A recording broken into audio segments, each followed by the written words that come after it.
At street level, London is still moving. Carriage wheels pass over damp stone.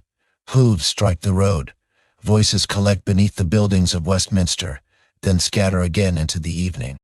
Above all of it rises the clock tower. From the pavement, the four great dials look almost simple. Each tells the same thing to a city that is growing larger, faster, and more dependent on shared time. But the clock is not simple. Behind the illuminated faces, above the rooms of Parliament, a 5-ton machine is waiting in the dark. Its weights must descend. Its gears must turn. Its pendulum must keep returning through the same narrow arc. And if the mechanism is to keep London on time, someone must climb inside the tower and keep the system alive. Tonight, we will leave the traffic below and enter the Victorian clockwork itself. We will follow the power stored in falling weights, the gear trains that move 4 enormous sets of hands, the escapement that protects the pendulum from the wind, and the wires that carry motion upward to the bells. There is no need to hurry. The machine does not hurry either. It advances by repetition, a tooth, a release, a swing, a weight descending almost too slowly to notice. The heavy door closes behind you. London becomes quieter, and the climb begins. The tower was completed in 1859 as part of the rebuilt Palace of Westminster. Today it is called the Elizabeth Tower, but in the Victorian world we are entering, it is simply the Clock Tower. It rises about 96 meters above Westminster. From the bottom, the ascent is narrow and enclosed. Stone steps curve upward. The walls are close. The sound of the city changes as you climb. At first, there is still traffic. Then only a distant mixture of wheels and voices. Then the tower itself begins to dominate the sound. Footsteps. A door. The faint mechanical pulse from somewhere above. There are hundreds of steps to the belfry. The official route today counts 281 to the clock faces and 334 to the level where Big Ben hangs. But our destination comes before the bell. We are going to the mechanism room. This is the place where the visible clock outside becomes a physical machine. The 4 dials are each about 7 meters across. The minute hands extend more than 4 meters from their centers. Each minute hand, including its counterweight, weighs about 100 kilograms. The hour hands are shorter but heavier. All 4 faces must agree. And they must continue to agree while wind pushes against hands exposed high above London. That requirement shaped the clock from the beginning. This was not simply a decorative clock attached to a tower. It was an engineering problem on the scale of architecture. A public clock large enough to be read across Westminster had to move enormous hands while still keeping remarkably accurate time. The solution is waiting behind the next door. The mechanism room does not look like the inside of a modern electronic clock. There's no sealed box, no screen, no invisible motor. The machinery is open. Cast iron and steel occupy the room in a long-ordered frame. The great clock mechanism weighs about 5 tons and stretches roughly 4.7 meters along its frame. Shafts run across the structure. Gear wheels stand beside one another. Drums hold ropes or cables connected to weights below. This machine does not need electricity. Its stored energy is gravitational. Weights descend through shafts beneath the mechanism. Their slow fall turns drums. The drums drive trains of gears. And those trains divide the work of the clock into different tasks. One train keeps time and moves the hands. Another controls the quarter bells. Another controls the great hour strike. The separation matters. A clock that must both keep precise time and move heavy hammers cannot allow every violent action in the system to disturb the pendulum. So the machine distributes its work. You can stand beside it and follow the logic with your eyes. A weight below, a drum turning, a gear transferring motion, another gear changing speed, a shaft carrying that movement away. Nothing here happens because the clock knows the time. The machine only repeats relationships. Rotation becomes smaller rotation. Falling weight becomes turning gear. Turning gear becomes movement at the dial. And a pendulum decides when the next release may occur. The part of the clock responsible for ordinary timekeeping is called the going train. Its work is continuous. It drives the hands on the four great faces. A weight supplies the energy. The official mechanism still uses a going train weight of roughly 1/4 of a ton. As the weight descends, it turns the winding barrel. That motion enters the gear train and eventually reaches a central system of shafts leading outward toward the dials. There are 4 faces, but there is 1 time. The mechanism therefore has to distribute a single controlled movement toward 4 enormous displays. Behind the dials, shafts and arbors carry the motion outward. The hands do not sweep smoothly as a modern electric second hand might. The system advances according to the controlled rhythm of the escapement. Every release is small. From outside, the minute hands appear calm. Inside, that calm is the result of thousands of repeated mechanical decisions. Consider the scale for a moment. A 4-meter minute hand catches wind, rain changes surfaces, temperature changes metal. The dial is exposed to weather while the pendulum must remain as indifferent as possible to those disturbances. The great achievement of the clock is not merely that it moves large hands. It is that the timekeeping heart of the mechanism is protected from the forces acting on those hands. For that, we have to look lower. Much of it extends down into the protected shaft beneath the mechanism room. Its total assembly weighs hundreds of kilograms. The lower bob alone weighs more than 200 kilograms. And still it moves with extraordinary regularity. Back, across, and back again. The official description gives the pendulum a 2-second beat. Its motion is slow enough to watch. That slowness is part of the atmosphere of the room. The gears may appear complex, but the pendulum keeps returning to one simple task. It swings. The challenge is allowing the clock to take energy from the falling weight without letting the rest of the mechanism push and pull unpredictably on that swing.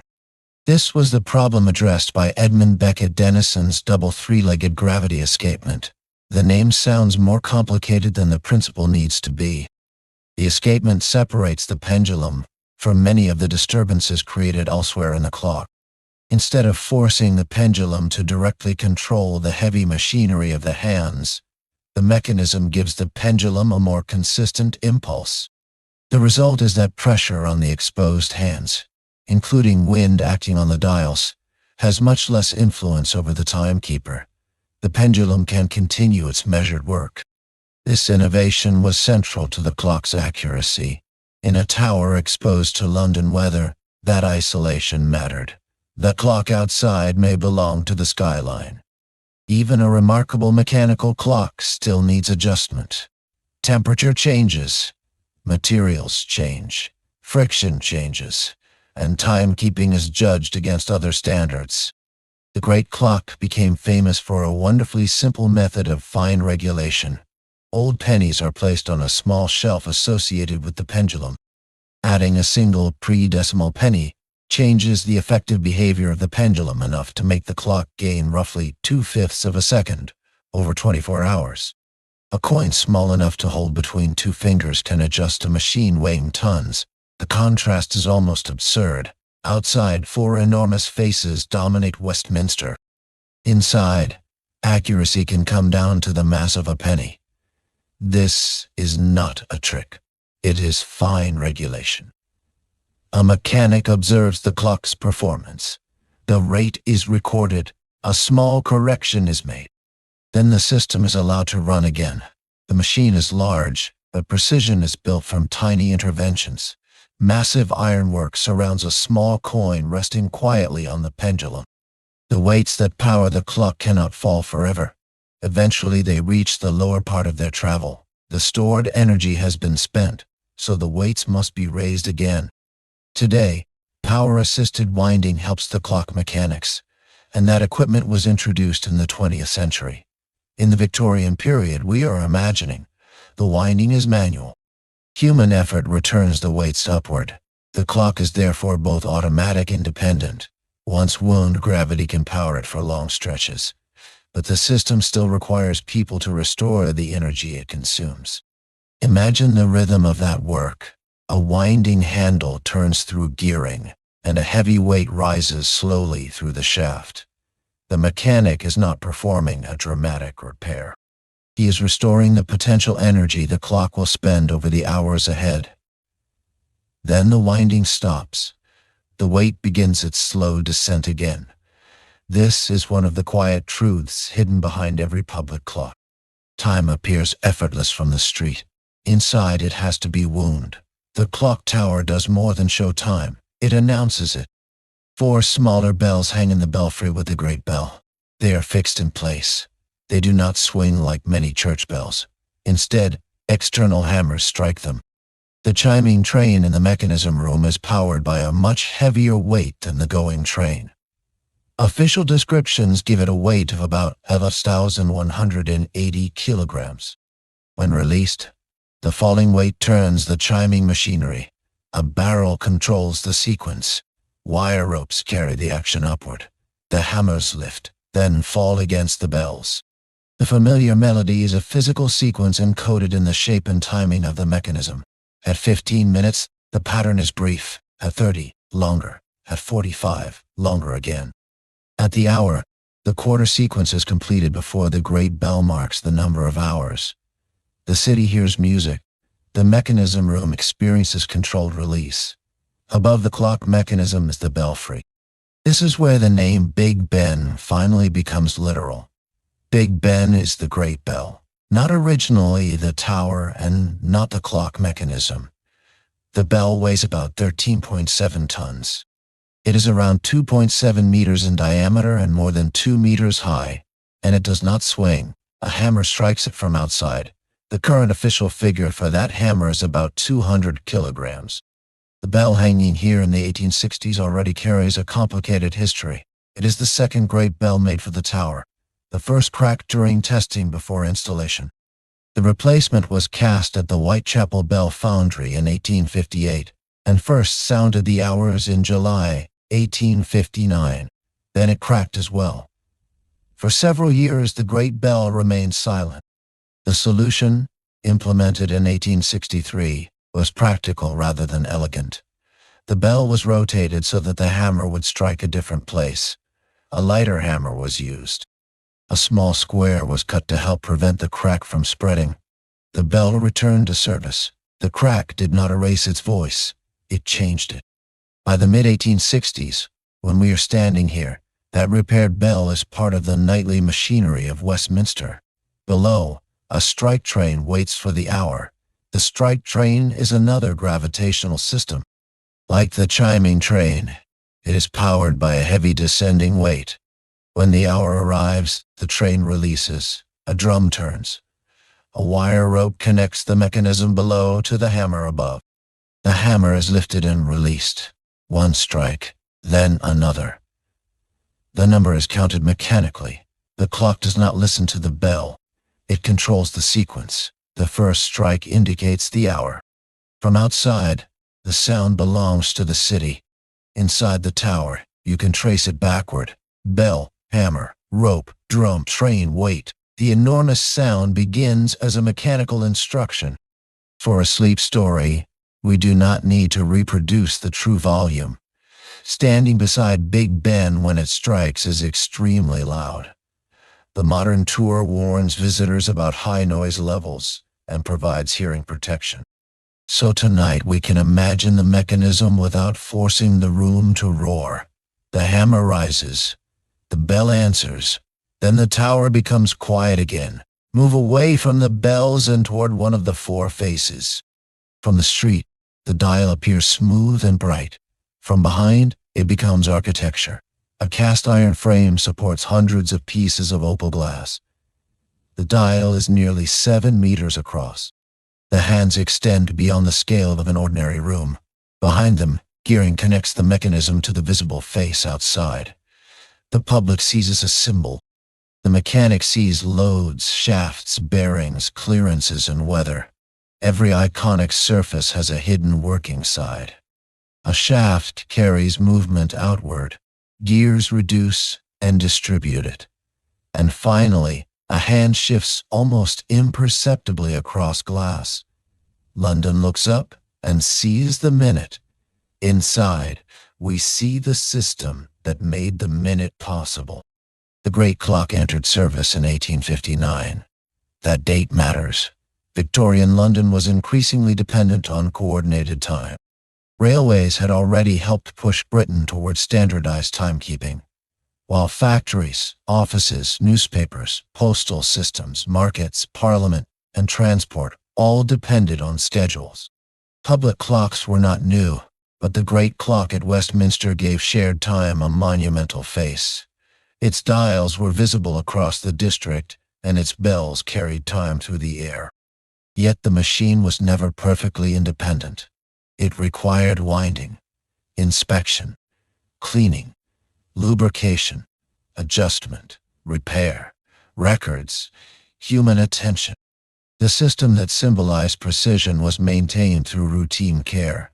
That makes it more interesting, not less. A perfect machine would have no story. A real machine has mechanics. Now let the tower settle in tonight. Below, traffic thins.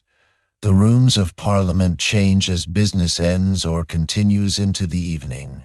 Higher in the clock tower, the mechanism repeats what it has been doing all day. The pendulum swings. The going train advances. The weights descend. At the quarter, the chiming mechanism releases. At the hour, the strike train follows. Between those moments, there is no spectacle. Only maintenance of rhythm. A mechanic's work is mostly prevention. A bearing should not run dry. A rope should not fail. A rate should not drift unnoticed. A weight must be wound before its useful travel is exhausted. The clock continues because small problems are addressed before they become large ones. Outside, London is vast and unpredictable. Inside the mechanism room, every movement has a path. Every weight has a shaft. Every weight has a shaft. Every train has a purpose. Every quarter has a sequence. The tower turns complexity into repetition. It would be easy to say that the pendulum keeps the clock accurate. That is true, but incomplete. Accuracy is produced by the whole arrangement. The pendulum provides the regular reference. The gravity escapement protects it from disturbances in the dial train. The gear ratios translate its rhythm into useful movement. The mechanics observe the clock's rate. Small adjustments correct drift. The weights provide consistent energy as they fall. The structure shelters the most sensitive parts while allowing the public displays to face the weather. Precision is not located in one component. It is distributed across the system. This is why the great clock makes such a good Somnora system. The visible result is simple. A hand points to a mark. The hidden process is layered, and each layer becomes calmer when you understand what it is doing. Hours pass. The weight shafts are a little emptier than they were. The clock hands have moved. The city below has changed without ever becoming completely still. Inside the tower, the mechanism remains almost indifferent. A gear tooth does not know whether Parliament is debating. The pendulum does not know whether fog has settled over the Thames. The strike train does not know who is listening. Toward morning, the darkness beyond the dial begins to thin. The glass changes from black to gray. Architectural forms outside return slowly, and the hands remain dark against the dial. Another minute passes. The mechanism has carried the tower through the night. From the street, Big Ben is an icon. From inside, it is a system. A tower, a clock, 5 bells, 3 mechanical trains, falling weights, a long pendulum, a gravity escapement, 4 dials, and generations of people willing to climb into the machinery and keep it running. The great clock does not make time. It measures it through repetition. The bell does not command London. It simply announces what the mechanism has counted. And the enormous public certainty of the clock is built from surprisingly small acts. A bearing inspected, a weight rewound, a rate recorded, a penny added or removed, a rope checked, a mechanism allowed to continue. Morning reaches the clock tower. The traffic below begins to thicken again. People look up at the dials and see only the answer. Inside, we have seen the word. The pendulum crosses the center once more. A gear releases. A weight settles a fraction lower, and another minute becomes visible over London,